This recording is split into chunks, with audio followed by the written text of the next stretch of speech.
작가님이 시청자들 마음속에 들어와 있는 것 같습니다. 총 들고 뜸들이면 무조건 실패죠. 보자마자 쐈어야 하는데라며 대사로 말씀해 주시네요. 놀랍습니다. 원상아와의 사랑은 5분이면 충분하다던 박재상. 선거가 끝났다는 말이 나온 지 5분도 되지 않아서 바로 죽여버리셨네요. 많은 분들이 박재상의 죽음은 생각하셨겠지만 와, 이렇게 한순간에 가버렸습니다. 원상아는 재상을 장난감쯤으로 보는 것 같았죠. 아버지 나무가 자식을 보살피듯 박재상을 애기 다루듯 하는 원상아였습니다. 지금부터 할 일은 딱 하나야.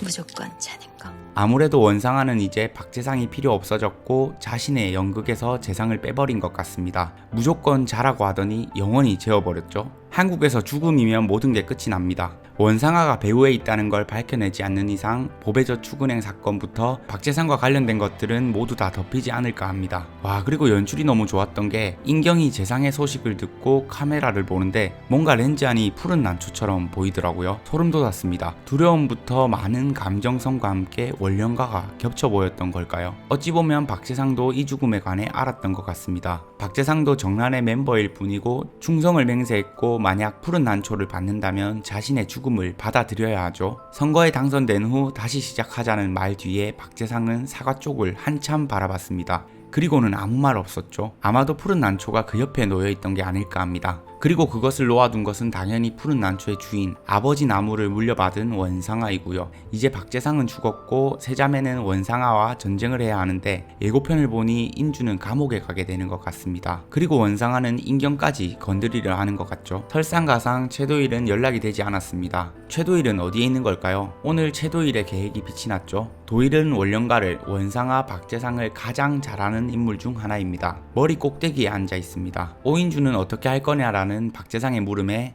오인주 데려갈 거야? 제가 오인주를요?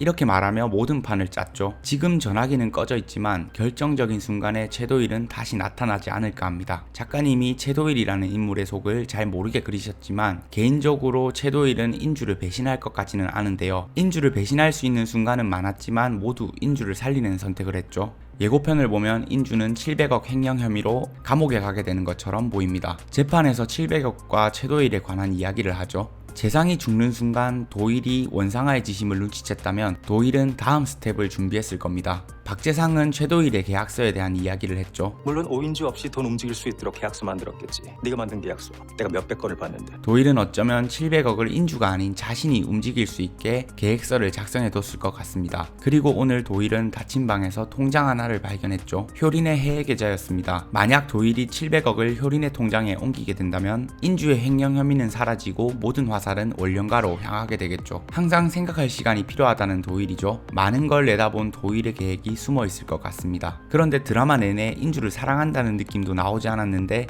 도일은 인주를 살리기 위해 700억을 포기할까요? 아니죠. 이렇게 생각해보면 어떨까 합니다. 최도일의 목표는 더 큰 돈이다. 최종 목표는 700억이 아닌 원령가의 모든 비자금이다. 오늘 박재상은 이야기했습니다. 솔직히 그 돈은 실망이야.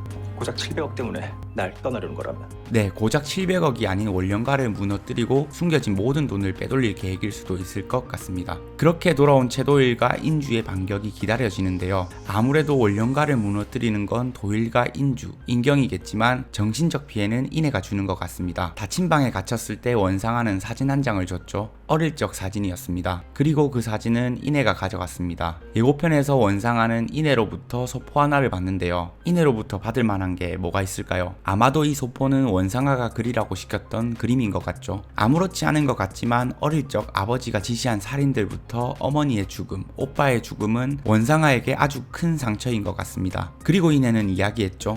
언니들이랑 효린이한텐 비밀로 해주세요. 아줌마가 저 죽인 거 알면 효린이 제정신으로 못 살아요. 정말 싫어.